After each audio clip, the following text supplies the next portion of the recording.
আসসালামু আলাইকুম। Hello everyone, কেমন আছেন সবাই? আশা করি আল্লাহর রহমতে সবাই ভালো আছেন। আমি আলহামদুলিল্লাহ আপনাদের দোয়ায় ভালো আছি। আজকে আধ্যাত্মিক বিষয় নিয়ে কিছু গল্প করব, কথা বলবো, এবং আমার একটা প্রশ্ন আছে। মানে প্রশ্ন কি, এটা আমি মনে মনে আর কি আমার একটা প্রশ্ন, সেটা হচ্ছে এই যে রুহু না, আল্লাহ যে আমাদের জান কবজ করে, আমাদের রুহু যখন আমাদের মৃত্যু হয় সাথে সাথে রুহটা আল্লাহর কাছে চলে যায়।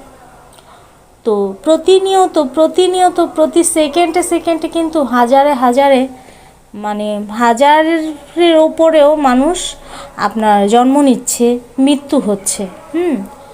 তো যখনই মৃত্যু হওয়ার সাথে সাথে রুহটা চলে যায়।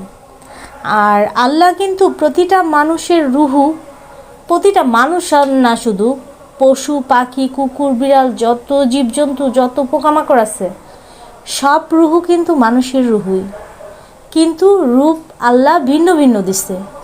যার যার কর্ম যেমন তার তার রূপ ওই রকম, এটা আমি যতটুকু জানি। এখন সঠিকটা আমি জানি না, কিন্তু এটা আমার ধারণা। আর আমি হাদিসেও এইরকম শুনেছি যে আল্লাহ তো আর মানে প্রতিদিন রুহু বানায় না, রুহু তৈরি করে না। রুহুটা আপনার একদিনই আল্লাহ সব তৈরি করছে। তো আজকে আপনাদের আধ্যাত্মিক একটা গল্প শোনাবো। আপনারা যদি যারা আধ্যাত্মিক বিষয় বিশ্বাস করেন, কারণ কি এটা তো হাদিসে অন্তত পড়ছেন, যারা মানে কোরআন পড়েন হাদিস পড়েন, তারা অবশ্যই যে মৃত্যুর আগে মুহূর্ত হইল কারো হাতে, কোনো অলিয়া উলিয়ার হাতে বায়াত না হইলে হবে না। হ্যাঁ, তো এগুলার অনেক আছে যেগুলা মনে করেন, আমি ছোট মানুষ, ছোট মুখে বড় কথা। তো আজকে রুহু নিয়া কথা এই কারণেই বলবো, আমি শুনেছি যে যেই মানুষগুলা মৃত্যুবরণ করে রুহুটা আল্লাহর কাছে চলে যায়, সেই একই রুহু দিয়া নাকি দুনিয়াতে আবার অন্যজনের ভিতরে দিয়া দেয়। ঠিক আছে, রূপটা হয়তো ভিন্ন।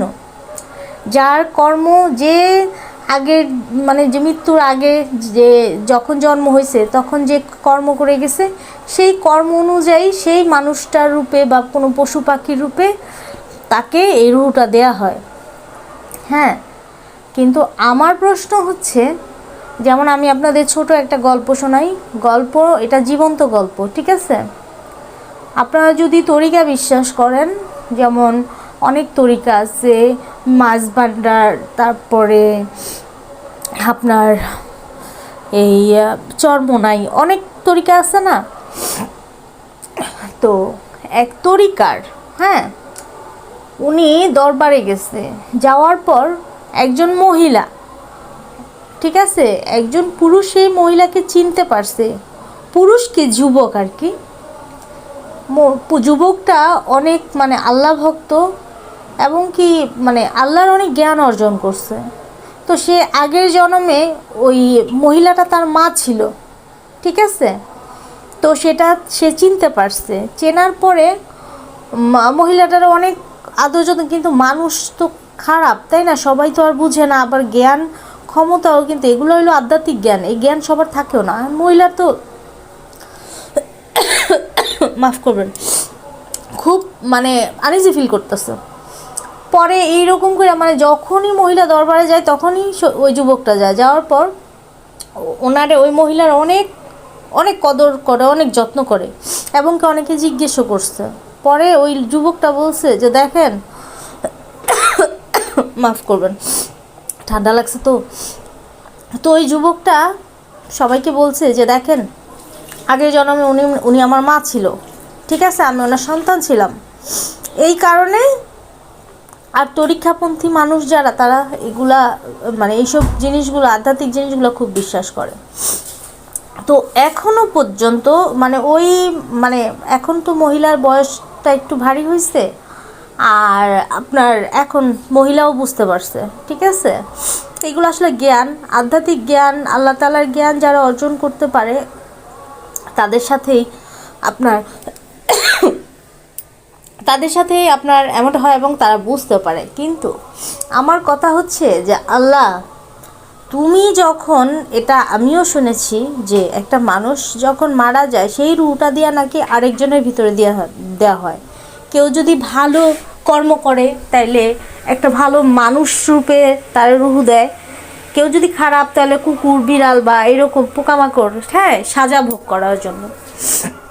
তো আমি এইটা আসলে আমার ভাবনা যে আল্লাহ তুমি যখন এই রুহুটা দিয়েই আরেকজনের ভালো মন্দ বিচার করে, সেই মানুষ হোক পশু পাখি হোক, পাখিই বলে পাখিকে অনেকে, তো তাদের মধ্যে যে রুহুটা দাও, হ্যাঁ, ধরো আমার ভিতরেই দিছো, আমি যদি বুঝতেই না পারলাম যে আমি আগের আমার রুহুটা যার ভিতরে আসিল সেই রুহুটা কত মানুষকে জ্বালায় আসছে, অত্যাচার করে আসছে, মাইরা আসছে, কত মানুষকে কত ক্ষতি করছে, কত খারাপ কাজ করছে, আমি যদি এটা বুঝতেই না পারলাম, তুমি আমার এই দুনিয়ায় সাজা দিতেছো, ঠিক আছে, এই জন্য আমি সাজা দিতেছো, ঠিক আছে, কিন্তু আমি যদি জানতেই না পারি আমার ভিতরে কি আছে, আমি যদি আমার নিজেকে চিনতেই না পারি আল্লাহ, কারণ সবার ভিতরে তো আল্লাহ আধ্যাত্মিক গুণ থাকে না, সবাই তো জানে না, সবাই তো বুঝে না আল্লাহ, তো এমন বুঝটা সবার মধ্যেও দাও কম বেশি যে আমি অমন কর্ম করছি, কারণ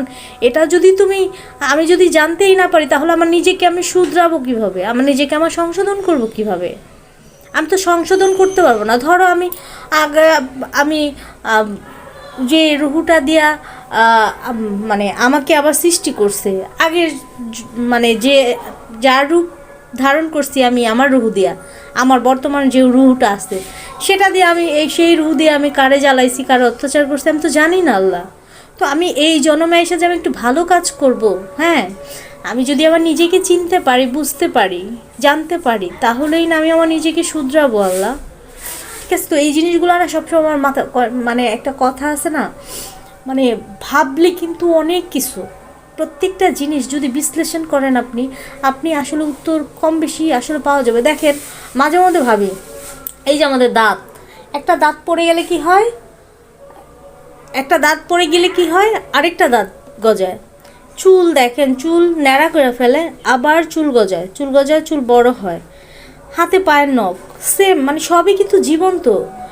ঠিক আছে, তো যাই হোক, অনেক কথা বললাম, ঠিক আছে, এগুলো আসলে মানে আমি অনেক বোঝার চেষ্টা করি। তো সবাই ভালো থাকবেন, সবার জন্য দোয়া রইল, আমার জন্য দোয়া করবেন। আপনারা যদি কিছু জানেন আধ্যাত্মিক বিষয় তো অবশ্যই কমেন্টে জানাবেন।